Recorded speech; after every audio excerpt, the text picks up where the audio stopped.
Demikianlah firman Tuhan. Dan sesudah itu ia mengucap syukur atasnya. Ia memecah-mecahkannya dan berkata, inilah tubuhku yang diserahkan bagi kamu. Perbuatlah ini menjadi peringatan akan aku. Demikian juga yang mengucapkan sesudah makan lalu berkata, ucapan ini adalah perjanjian baru yang dinyatakan kepadaku. Perbuatlah ini setiap kali kamu meminumnya menjadi peringatan akan aku. Kita bersama-sama. Sebab setiap kali kamu makan roti ini dan minum cawan ini, kamu memberitakan kematian Tuhan sampai Dia datang. Saudara jemaat kekasih Kristus, saya akan membacakan pesan perjamuan kudus hari ini kepada kita sekalian. Dalam tradisi gereja mula-mula, ada dua hal yang selalu dilakukan dalam persekutuan jemaat atau orang percaya. Hal yang pertama yaitu penyelenggaraan perjamuan kasih.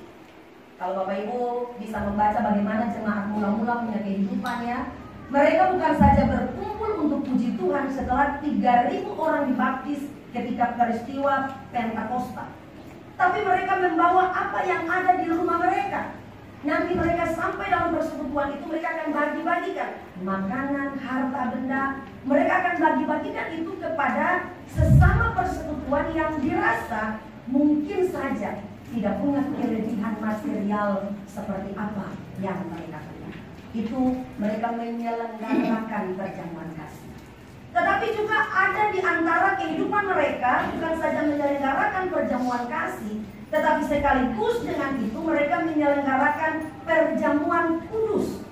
Perjamuan kasih berbagi dengan sesama, sedangkan perjamuan kudus yaitu Eukaristi. Eukaristi itu berhubungan dengan bagaimana mereka membangun relasi bukan dengan sesama, tetapi mereka membangun relasi antara mereka dengan Tuhan Allah yang mengizinkan mereka pada saat itu berkenan ada sebagai barisan orang-orang yang percaya kepada Tuhan Yesus Kristus. Jadi hal yang penting pada jemaat mula-mula itu dua hal itu. Kalau mereka bersekutu, apa yang mereka lakukan? Mereka berbagi kasih, memecah-mecahkan roti, berbagi anggur tanpa alkohol. Dan kemudian apa yang mereka lakukan setelah itu? Mereka berdoa meminta kepada Tuhan. Mereka saling mendoakan satu dengan yang lain. Mereka tidak berdoa untuk diri sendiri, dan mereka berdoa kepada Tuhan supaya menyertai segala keberadaan kehidupan mereka. Bapak Ibu, saya percaya bahwa dalam kehidupan kita juga bagian ini menjadi hal yang penting. Kita percaya bahwa hidup antara kita dengan Allah harus terjaga dengan baik dalam kekudusan. Tetapi hidup antara kita dengan sesama juga harus terjaga dengan baik. Tetapi apakah itu dilakukan atas sebuah kesadaran bahwa ternyata hidup bersama itu penting? Kadang kita hadir dengan orang lain untuk menghadirkan diri kita, supaya kita dihormati, kita dihargai, kita dijunjung, kita orang lebih harus punya pandangan bahwa kita ini lebih daripada mereka. Tapi kita tidak merendahkan diri untuk mempersiapkan bahwa ternyata ada orang lain yang membutuhkan kehadiran kita ada bersama-sama dengan mereka. Apapun yang kita punya, kadang kita harus berbagi dengan orang-orang yang ada di sekeliling kita. Jadi kalau kita belajar dari jemaat mula-mula, Bapak Ibu bisa belajar di kisah para rasul pada pasal-pasal awal itu ya. Bagaimana mereka berjuang, semangat mereka siap miskin, mereka siap kehilangan semuanya. Untuk apa? Supaya tidak ada satupun di antara mereka yang terlihat kekurangan. Supaya di antara mereka tidak ada satupun yang terlihat miskin. Supaya tidak ada satupun di antara mereka yang terlihat lebih daripada yang lain. Saya rasa bagian ini sulit untuk kita lakukan saat ini. Kenapa? Karena orang bekerja supaya bisa memuaskan kebutuhan hidupnya. Orang bekerja supaya diri keluarganya itu akan diberkati dan dipenuhi dengan segala kebutuhan hidup. Dan kalau orang minta bantuan, sabar, saya saja masih kurang. Padahal terkadang di dapur berlimpah-limpah, di dompet berlimpah-limpah. Tapi kalau coba bayangkan kalau lagi duduk-duduk, lebih asik mana? Berbagi dalam hal begitu, atau kadang satu botol bagi dalam beberapa gelas itu lebih asik kan? anggur yang pakai alkohol itu lebih enak daripada anggur tanpa alkohol. Tapi apakah itu berbagi untuk mendatangkan sukacita dan damai sejahtera dalam kehidupan kita? Saya percaya masa-masa sekarang adalah masa-masa di mana kita harus bisa memilah bagian mana yang bisa menghadirkan kita penting dan bagian mana yang membuat kita kayaknya saya tidak bisa jadi orang yang penting di tempat itu. Lalu bagaimana caranya supaya kita bisa menjadi penting adalah ketika yang tadi dua hal tadi, kita harus bisa menjadi pribadi yang bisa berbagi dengan orang lain. Ada hati yang bilang, dia kekurangan, saya kelebihan, saya kayaknya tidak sampai hati, tidak tega melihat dia yang kurang. Maka saya punya lebih, saya mau berbagi dengan dia. Itu yang senantiasa dimiliki oleh kehidupan jemaat mula-mula. Karena begini, mereka merasa tidak ada gunanya mereka menyembah Tuhan kalau mereka tidak jadi berkat. Kedua, tidak ada gunanya kalau mereka jadi berkat bagi orang lain. Ternyata hubungan mereka dengan Tuhan aja. Jadi dua hal ini menjadi dua hal yang penting dalam kehidupan jemaat mula-mula. Hubungan mereka dengan Tuhan itu harus mantap, dan hubungan mereka dengan sesama juga harus bisa jadi berkat. Bukan soal bisa jadi penting, jadi utama, jadi berharga, dihormati dan dihargai, bukan soal itu. Tapi bagaimana kehadiran kita menghadirkan bahwa benar hubungan kita dengan Allah itu kita nyatakan dalam kehidupan kita dengan sesama manusia. Itu yang menjadi bagian penting dari jemaat mula-mula. Dan dengan demikian Bapak Ibu Saudara, kalau kita baca dalam 1 Korintus pasal 11 tadi, kalau kita baca dari perikop itu dari awal ayat 17 sampai ayat 34.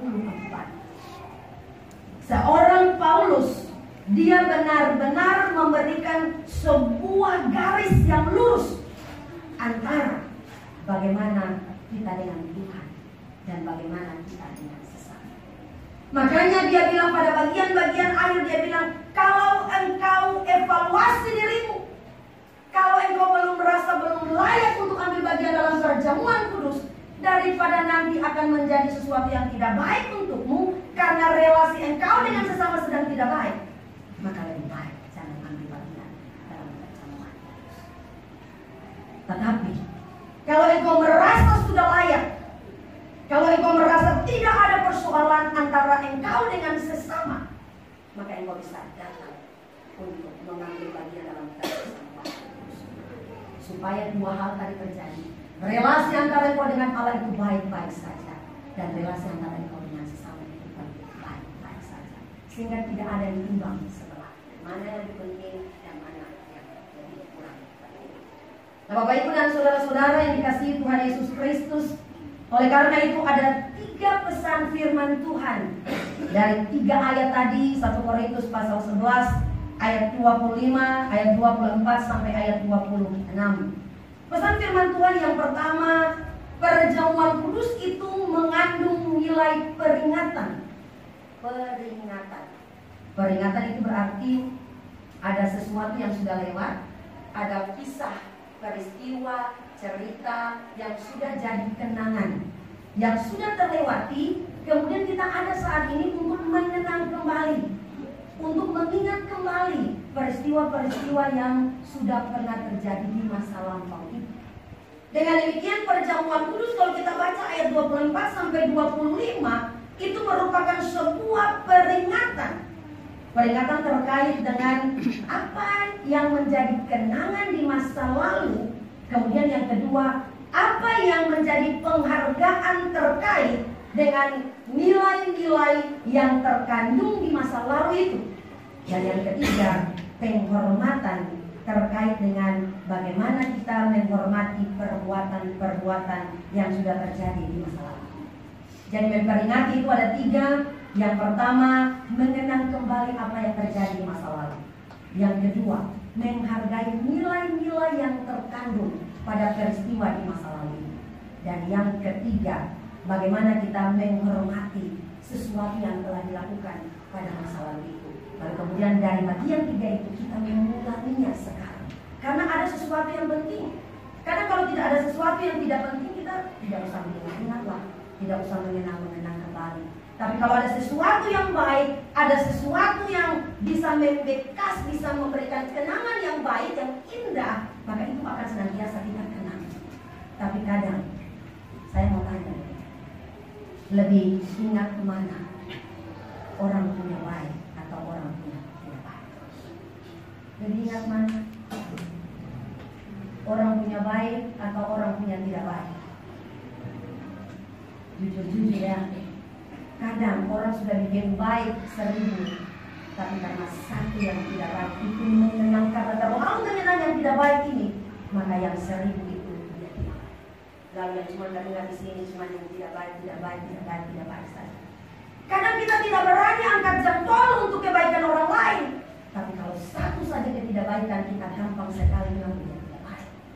Kita gampang sekali memberi penilaian terhadap sesuatu yang tidak baik. Tetapi hari ini ada sebuah kebaikan yang menjadi kenangan di masa lampau 2000-an tahun yang lalu. Ketika Yesus Kristus datang dan membuat kenangan ini akan menjadi milik kehidupan orang beriman yang tidak bisa lekang oleh waktu. Kenapa? Karena tidak ada satu keburukan yang dilakukan oleh Yesus. Tidak ada satu kesalahan pun yang bisa mengubah semua kenangan baik, semua kenangan indah yang dia lakukan untuk saudara dan saya. Indahnya itu sampai titik darah penghabisan. Indahnya itu sampai luka-luka harus dia tanggung sekujur tubuh. Kenangan indah itu harus berbalut kesengsaraan. Kenangan indah itu harus berbalut penganiayaan. Kesengsaraan itu, kenangan indah itu harus dibalut dengan penyaliman. Kenangan indah itu harus dibalut dengan kematian. Jadi Bapak Ibu Saudara, kalau kita bergumul mungkin belum ada jawaban Tuhan. Jangan kita lekas-lekas bilang Tuhan tidak baik, Tuhan tidak sayang saya kecewa dengan Tuhan. Tapi pernahkah saudara mengenang semua kebaikan di masa lalu, bahkan sampai titik darah penghabisan yang Allah lakukan buat saudara dan saya? Misalnya Tuhan baik apa tidak. Jadi dengan demikian mari kita memperingati. Kalau kita ambil bagian dalam perjamuan kudus hari ini, kita memperingati bahwa ternyata di masa lalu ada sebuah kemenangan yang Yesus lakukan indah lewat pengorbanannya untuk saudara dan saya. Ada perbuatan-perbuatan yang harus kita tunduk dan hormat terhadap perbuatan-perbuatan Allah yang luar biasa. Dan ada nilai-nilai yang menjadi pelajaran bagi kita untuk kita lakukan dalam kehidupan kita hari lepas hari. Sehingga dengan demikian bukan segera datang, duduk, minum anggur, makan roti, pulang lupa. Nanti kalau mau berjamaah lagi, baru ingat lagi kenangan itu. Pulang lagi lupa, nanti kita menjadi pribadi-pribadi yang tidak menghargai kebaikan, tidak menghormati nilai-nilai baik yang Tuhan tanamkan dalam kehidupan kita. Itu yang pertama. Perjamuan kudus mengandung nilai peringatan. Kemudian yang kedua di ayatnya yang ke-26 dikatakan, sebab setiap kali kamu makan roti ini dan minum cawan ini, kamu memberitakan kematian Tuhan. Sampai kapan? Sampai Dia datang kembali. Hal yang kedua, perjamuan kudus mengandung nilai pemberitaan. Sekali lagi ya, selain peringatan ada nilai pemberitaan. Pemberitaan yang dimaksudkan di sini adalah kematian Kristus itu harus menjadi sebuah cerita indah. Jadi bukan saja kita memperingati, tapi kalau kita ada bersama-sama dengan orang lain, itu merupakan sebuah hal yang harus diceritakan terus-menerus, diberitakan dalam setiap generasi kita. Sehingga dengan demikian bukan saja khotbah untuk memberitakan firman, tapi Bapak Ibu di rumah tangga bisa menceritakan kebaikan Allah untuk anak-anak. Kalau misalnya mereka dapat nilai bagus, lalu bilang itu karena Tuhan, bukan saja karena rajin bekerja, rajin belajar. Kemudian kalau papa dan mama punya berkat dan kemudian bisa membeli mereka punya segala sesuatu, lalu mereka menjadi papa baik, mama baik, kita bilang Tuhan yang baik, karena Tuhan yang tuntun papa, Tuhan yang kasih kuat papa, mama, sehingga bisa bekerja dan dapat berkat. Kemudian sampai pada titik di mana mereka harus belajar bahwa ketika mereka dihadapkan dengan masalah, maka mereka harus belajar bahwa ternyata ada Tuhan kalau sampai disalib saja dia mau naik untuk tebus dosa saya, berarti setiap persoalan itu bisa diselesaikan bersama. Dan itu harus ditanamkan dalam setiap generasi, sehingga mereka bertumbuh di dalam pengetahuan, di dalam iman bahwa ada Tuhan Yesus Kristus yang benar-benar punya sejarah, yang tidak hanya didengar pada saat khotbah saja, tapi langsung dia lihat setiap hari dalam kehidupan. Jadi pemberitaan firman itu, pemberitaan tentang Yesus Kristus itu harus dinyatakan dalam sikap dan perbuatan hari-hari, supaya dengan demikian pengorbanan Yesus, penderitaan Yesus, kesengsaraan Yesus itu menjadi sesuatu yang bukan sering atau kadang-kadang, bukan sesuatu yang nanti pada saat-saat tertentu saja, tapi itu akan menjadi sebuah pemberitaan yang terus berlangsung, supaya tepat pada waktunya ketika mereka sidi, mereka siap untuk bukan sekedar mengaku ya dan percaya, tapi mereka akan mengambil bagian di dalam penderitaan dan kesengsaraan Tuhan Yesus Kristus. Nah, Bapak Ibu dan saudara-saudara yang dikasihi Tuhan Yesus Kristus, dengan demikian maka mari kita belajar untuk berani bersaksi.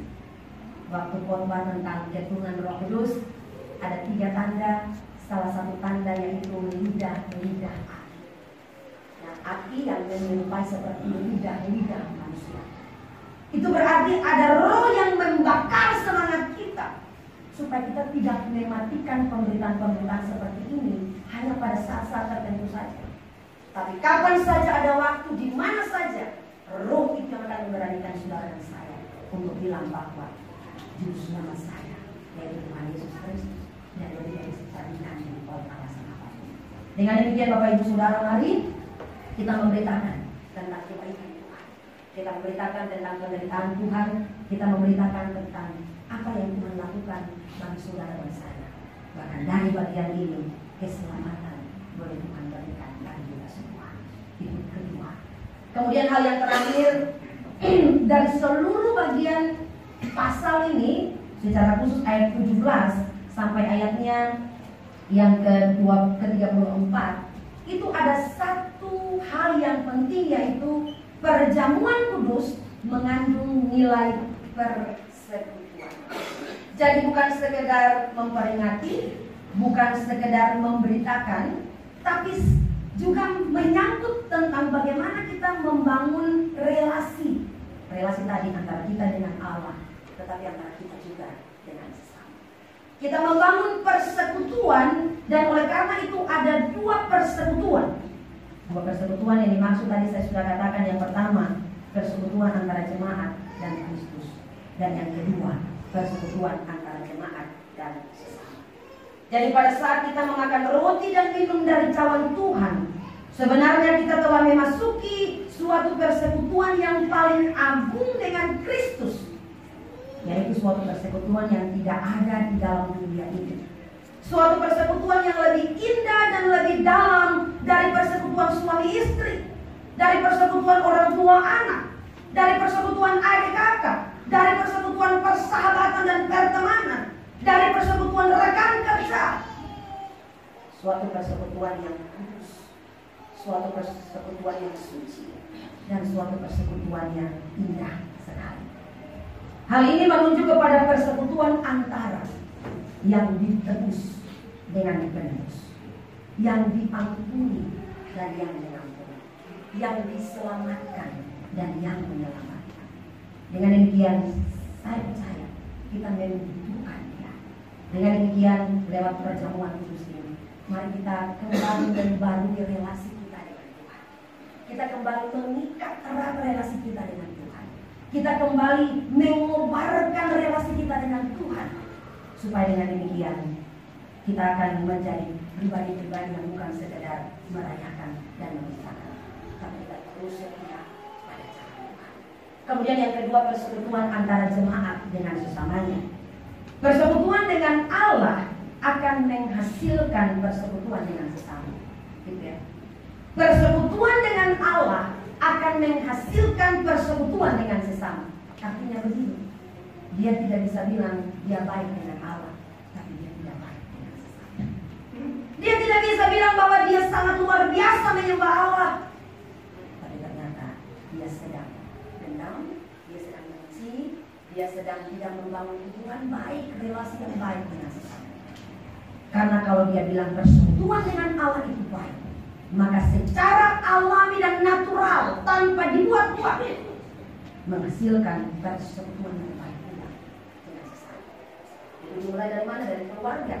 Suami istri punya persekutuan yang baik, adik kakak punya persekutuan yang baik, orang tua dan anak punya persekutuan yang baik, ipar punya persekutuan yang baik,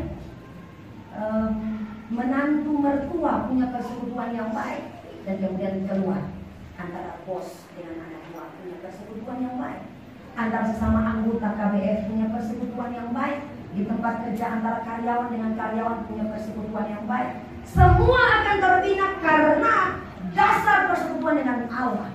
Itu sudah jelas. Dengan demikian Bapak Ibu Saudara dikasihi Tuhan, hilangkan egoisme, hilangkan sukuisme, hilangkan daerahisme, hilangkan status dan jabatan dan sebagainya yang bisa membatasi kita bisa jadi berkat bagi sesama. Ada dua arah persekutuan, yaitu antara kita dengan Allah dan kita dengan sesama. Kalau kita merasa ada hal yang harus dibereskan, maka mari perjamuan kudus ini harus membuat kita menyembah semua, supaya kita tidak masuk hanya untuk memperingati dan untuk memberitakan, tapi ada hal yang lebih dalam, karena benar-benar kita mengalami sendiri persekutuan antara kita dengan Tuhan dan antara kita dengan orang-orang yang ada di sekeliling kita. Tuhan memberkati Bapak Ibu dan saudara-saudara jemaat sekalian. Selamat untuk mengambil bagian dalam perjamuan kudus hari ini, dan semoga perjamuan kudus hari ini bisa menjadi berkat bagi kita semua. Amin. Untuk kebenaran Yesus.